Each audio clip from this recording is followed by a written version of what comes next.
Hello guys and welcome to the next episode of Art Side of Life. As you see, this is a bit special episode because it's me talking here at the beginning and I want to do that more in the interviews or other videos so we can get to know each other a bit better. And for those of you who are new, I'm Eva. I do artist interviews and also other art related videos. So welcome and thank you so much for being here. Art Side of Life is 1 year old. Oh my god, it's amazing. So thank you. Thanks to you guys, because otherwise the whole YouTube channel wouldn't be here if you guys are not watching. So thanks so much for being here. And today's episode is a bit special because of the 1 year anniversary as well. Our first episode was with Lois and it was exactly a year ago. Almost to the date.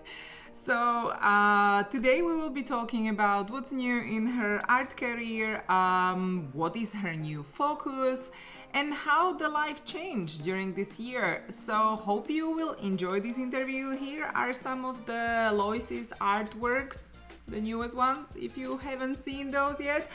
And without further ado, let's go to the interview. Good. So welcome. Hello, Loisa. Welcome back after a year. Yeah, it's been a year. Oh, wow. It flew by so fast. Yeah, that's crazy. And welcome, guys, for the next episode, right? And you see right away that it's Lois, right? So you probably recognize her. So I don't know why I'm doing these hand gestures. But anyway, so let's start with something what kind of happened this year, right? And maybe did your focus changed, or what are you doing like these days? Well, since was it exactly a year ago? I think it was July when I looked at Skype, so I'm pretty sure it was. So things changed like big time right afterwards, because I went to give my first workshop in August last year, and then I gave like a ton of other workshops in the course of the year, and that gave me like a completely new sort of like thing to focus on in my career. And I learned so much from it, and it just like it was like I had like some space in my career, and the workshops filled it up completely. So now I'm like so busy figuring out ways to share knowledge and travel and connect to people.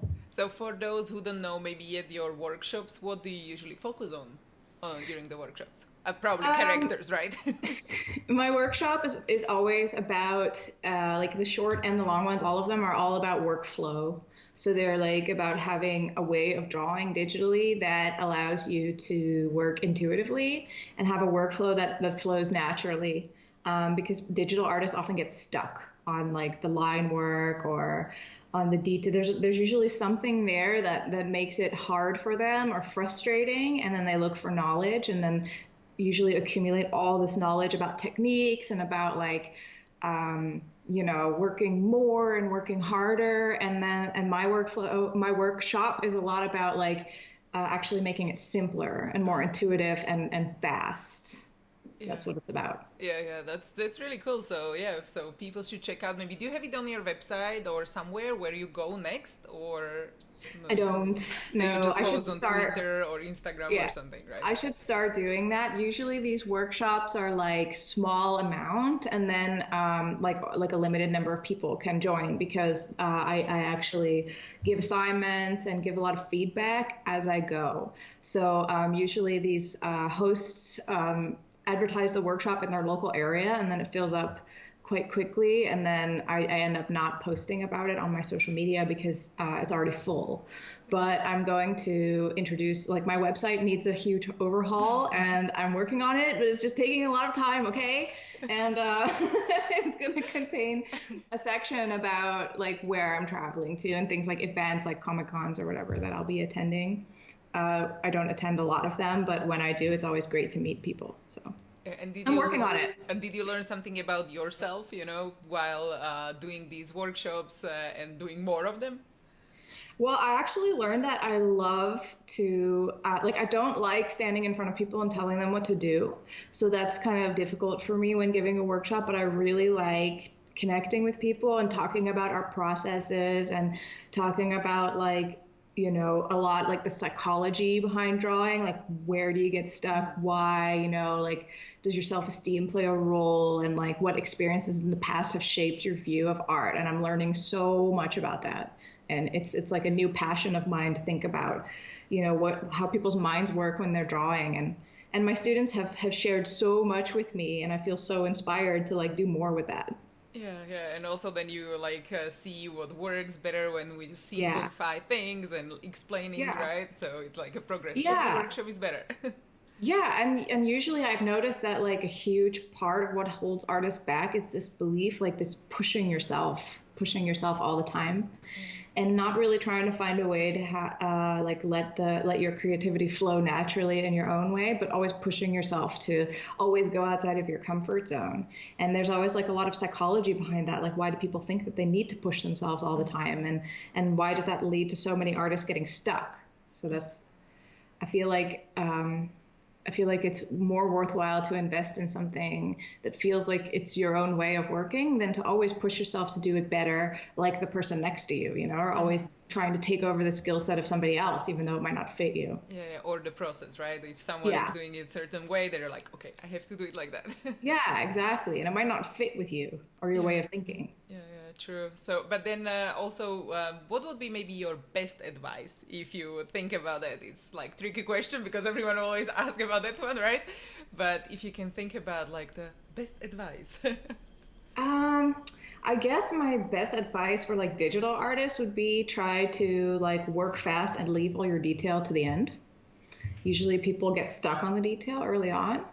And my best advice to like all artists is to like prioritize self-care and taking breaks and feeling okay before you push yourself creatively. Like try to let yourself be in an okay mental state before you like jump into the creative process. Make that like a higher priority than always practicing, always learning, et cetera, et cetera. Yeah, because when you're starting out, you just really focus on, okay, I have to make money, I have to make living, I have to get clients, and then you just take everything and you don't have any free time. Exactly. And then you end up like going to a bad place psychologically. You're like, you reinforce like this mindset where you're like, I'm pushing myself, but I'm not improving fast enough. Because, you always feel kind of crappy about your art, even if you do have like a really nice, intuitive and easy workflow. You'll always have days where you're like not happy with what you make. But if you're always pushing yourself, then you're like extra disappointed because you're like, oh, it's not, I push myself so hard, but I'm still not happy. And I think it's more important to be like, well, I'm comfortable with my workflow. I feel okay with what I make. I'm not happy today, but maybe I'll feel better tomorrow. More of like a balanced mindset about that. Yeah, definitely. Yeah, because then you have to think of it as well about yourself, as you said, like kind of be like chill and just take days off, right? So when you plan, like, okay, you have a client work for 2 weeks, then you plan like at least maybe 2 days afterwards just to like relax and re-energize or something. Yeah, I try to keep like some gaps in my schedule when I'm working for clients or when I'm doing workshops, like also keep some days off to recover. Mm-hmm. Because sometimes, you can become like quite overwhelmed, I think, with the pressure of work or like meeting new people or whatever. And I think it's important to like give yourself time to recover. Yeah, totally agree, definitely. And if someone watching is like wondering, okay, what about the new workshops, you will announce it on your social media, as you said. And we are also doing one in Just to Mention in Geneva. So I'm looking forward to that. So this will be second one we are doing together. Yay! So so you will talk about the workflow and characters, and I will talk about the storytelling and color and light and how you can use color for your storytelling in the environment. So if anyone interested, you can join. And let's talk about some of your maybe upcoming projects, if you can share something, your ideas, because we talked about a bit before. So maybe what are you thinking about? For upcoming projects, I want to release a third book. Like I already have 2 out, and I feel like a third one would complete like the trilogy. I feel like Lord of the Rings now, like the sequence of books. I used to be obsessed with trilogies. Like I used to be obsessed with also The Matrix, and Lord of the Rings. And what else? Another trilogy. I don't remember which one. I need to leave those days behind me because I was just unhealthily obsessed. But I think somehow I feel like 3 would complete my sort of series that I've done with 3D Total, because we have like a good way of working together, and we have like a format for the book that works nicely, I think. And I think if we had a third book, the same size, same slipcase, similar campaign, but just like completing the content, that would work really nicely. But I'm like trying to figure out, there's 2 directions it could go in. Like it could be a book with a lot of original art and concepts, like something totally new, or it could be a book about like my workflow, about the stuff that I try to teach in my workshops. So I'm trying to figure out how can I have it be like something that shares knowledge and inspires people to like have a better workflow, but still be an art book. So still be enjoyable, like to browse, look at the art.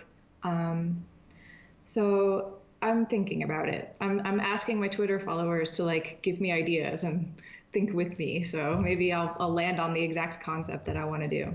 Yeah, that would be cool, because then both would be nice. But as you said, like 4, and then you will have to do more. But yeah. Yeah. I can't do 2. No.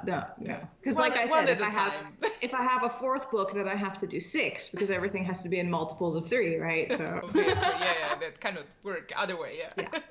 So if you guys have idea or what would you prefer, you can also write it in comments. So either the workflow or the art book, the original concept. Yeah. So both can be awesome. Yeah. Too much work. I need to keep it manageable. I don't know. Why? Do you need to sleep? Or no, yeah. Before we continue, let's thank our sponsors. If you are a digital artist, you will love Astropad. Astropad is an app that turns your iPad Pro into professional wireless graphics tablet for your Mac. I use it to work with Photoshop and Illustrator to create highly rendered artworks for my clients directly on my iPad. I was super excited to discover Astropad because the painting apps available on iPad don't have all the functionality like Photoshop. With Astropad, I can use all my favorite and custom-made Photoshop brushes, which is super cool. And because you are part of Artside of Life community, you will get an exclusive 10% discount on Astropad Studio licenses. To get started, go to artsideoflife.com/astropad and enter the promo code ARTSIDE. Are you looking for a top quality print shop and online store to sell your art prints? Then you should definitely check out InPrint. InPrint has been helping artists print and sell gallery quality prints of their work all over the world for over a decade. Created by artists for artists. InPrint ensures that you as an artist get your artworks printed in the highest quality and you earn the highest percentage compared to the others in the industry. The online gallery at inprint.com is curated by the members, resulting in a beautiful and unique collection of work. Support your favorite artists, discover new ones, and start selling through your own gallery today. And because you are part of Artside of Life community, you will get a special 10% discount with the promo code ARTSIDE. Don't wait, visit artsideoflife.com/inprint and use promo code ARTSIDE. And now, let's go back to the interview. Do you see like also some kind of change or progress in your artwork now, maybe in recent years, something you do maybe differently or what you focus on more? Well, I see kind of a change that I'm not that happy with, but I'm not spending as much time on finished pieces anymore as I used to. Like I'm spending more time on like rough work and quick sketches because I have the iPad now. So I just like sketch on my iPad a bit. And I used to like just have less work as well. Now I'm like, my schedule's filling up real fast. Like I'm fully booked until like November or something, which is bizarre. Like if I think about that now, I'm getting really stressed out already. Just like tired. But it's like these things that like need to be planned ahead of time as well, like the workshops and stuff. So everything fills up really fast. And I used to have these like client work that my monthly expenses were much lower back in the day as well. You know, my rent was lower and everything has changed since that time. And it used to be that I would do some client work and then I would have like a couple weeks of nothing. And I would just go to my office and I'd be like, what do I do with all this time? And I would make like a whole digital painting, you know? And now I'm just like, okay, an hour here, an hour there, you know? Like if there's an evening free, I could draw a little bit this evening, and always trying to balance like needing rest, with like having some time to sketch. And so my art has become less working towards these finalized pieces.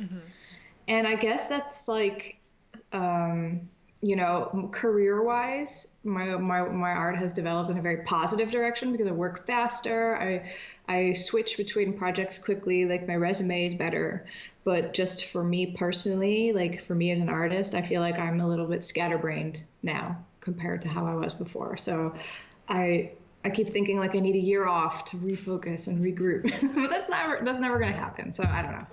And so I need to like keep thinking about what I can do to keep my creativity where I want it to be. Yeah, because most of the client work you cannot share probably, and then and if you can mention maybe what type of client work, like of course without mentioning names, but do you do like rough concepts of characters, or do you do also animations or something different what you didn't do before, for people just to like kind of relate to your artworks, or there is nothing you can share? It's not much I can share. Okay, good. So then like I'm doing character designs, a lot of them. Yeah, so like rough sketches most of the time, or you spend more time on finalizing it? Mostly rough. Like I'm usually trying to stick a bunch of character designs into one day. So like coming up with numerous characters within one day, or developing one character a little further. But I'm doing character design for a bunch of different projects, like mixed, 1 week this and 1 week that. So it's like kind of exhausting creatively, because I have to come up with all these new characters. But it's I'm learning a lot from it, and I can't wait to share it. But it probably won't be for like another 5 years or longer. It's a long time. Then he will even forget, like, oh, I did that. Oh, yeah. Yeah. Sometimes I look at like my personal work and my client work, like browse through the folders, and I'm like, I make so much art. I make so much art in a year, but like so much of it people can't see. Like people don't know that I'm making it. So it's hard for people to understand how much I'm actually drawing in a day, but it's ridiculous if you look at it all together. And so how are you planning now your like weeks and months? Do you have the physical planner, or do you do digitally? Yes. Some organizing tips. I have my Moleskine with my own sticker on it, so that I could take pictures of the sticker and put it on my Instagram to promote my stickers. Let's see, I have like this planner. It's like an 18-month planner, and then it has like a sort of like the year in the beginning, and then so I plan like I block out like different things, like the workshop or client work, and then I have like every week like my sort of week and then notes on what I need to do. So that's how I do. I need to do a physical planner. I used to do like just a Google Calendar, but I would forget like half of the stuff. So I needed to write it down physically, because otherwise I would forget it. Yeah. I also prefer physical planner. It's just nicer, and something about you writing it by hand, and it's like maybe it like really gets in your brain and stuff. And I also I do it twice. So I put it in the year planner, and then I also put it in the week planner. So then I really like have an idea of, because I used to be able to just live week by week, and now I have to live like 18 months by 18 months with the planning. So it's a lot of planning, but like when you have your own business, right? Because we want to draw all the time, but then you have to take care of the other side too. Yeah, especially when like now, because since last year, that's the main change. I have like business from different areas. Like I used to be just like, okay, client work, personal work whenever I have the time. And now I'm also doing workshops. I'm also doing like Comic Cons. I'm also doing, that, but it's a lot, so. Yeah. Because it's like here and there, like workshop, client work, convention or something. So, and I have to do like a mental switch every time. So I need to keep track of it all a bit better than I used to. Yeah. Plus the contracts and agreements and all of that around, right? Don't get me started. Well, but people need to think about it. It's important. Yes. So, It's a lot of work. It's a lot. But I've learned that, like, with, in the beginning, the workshops were, like, super exhausting for me. Like, because I had to set up the contract, and I insist on booking the flight myself, because I'm, like, super specific about, like, tiny details that other people don't understand. Like, I need to, like, sit in a certain seat and blah, blah, blah. So I like in the beginning, it took me so much time to set up a workshop and think about the content and make sure that it was all going to go smoothly, all the logistics. And now it's like I'm just booking flights like really quickly and just typing up the contract. So it gets easier as it goes along. Yeah. But I should be hiring an assistant or something, and I'm not. I'm too stubborn. Yeah, I think it might help you free up some time for sure. Yeah, it would. Everybody's like, hire an assistant. And I'm like, who can I trust? I don't know. I'm no, you'll be flooded with the messages. Yeah. Maybe you need like a golden glasses. That's what I imagine, like a special seat. I have to be in the first class, eating caviar or sushi or something. That's not what I mean. I know. But yeah, just to clarify for people, that's not that. No, especially, I'm really like specific about timing because I once did a workshop where the host booked my flight, and then they booked my flight to like leave at like 8 a.m. And that is like, for me, like absolute no-no. Because that means I have to be there at like 6 a.m., which is just pure lunacy to me. But other people are like, isn't that like, I know that you could do that. You get up early. Although I don't like early flights either, because then I stress out that I don't wake up, so I don't sleep. Exactly. So I have to have it later in the day, but I need to be able to eat dinner in the place where I arrive, so that I can just like eat something and go over my workshop. So it needs to be exactly like that, you know? Yeah. Anyway. I come across like I'm like really OCD or something in this interview, like with my 3 books and exact seat and everything. And I'm really not. I'm just I know. Yeah, control freak, you know. No, you are completely normal. Everyone has preferences for something like sitting by the window because you can see outside and all of that. But yeah. So anyway, guys, thank you for watching, and thank you, Lois, for being here so much. So it's super nice to hear what you are up to. Yeah, it was really fun to be a part of it again. Oh, thank you so much. 1 year anniversary. Yeah, that's true. Yeah, it's already 1 year. That's crazy. Just saying it again. Anyway, so for you guys who want to check out the workshops and other stuff, like keep an eye on Lois's profile, like where is she going to be next. And so see you guys next episode. Bye. So that was it, guys. Thank you so much for watching and sticking around until the end. I hope you enjoyed this video, and if you're interested in some of the events and things we talked about, I'll put some links down below in the description. And hope you guys have a wonderful rest of the day, and see you in the next video. Bye!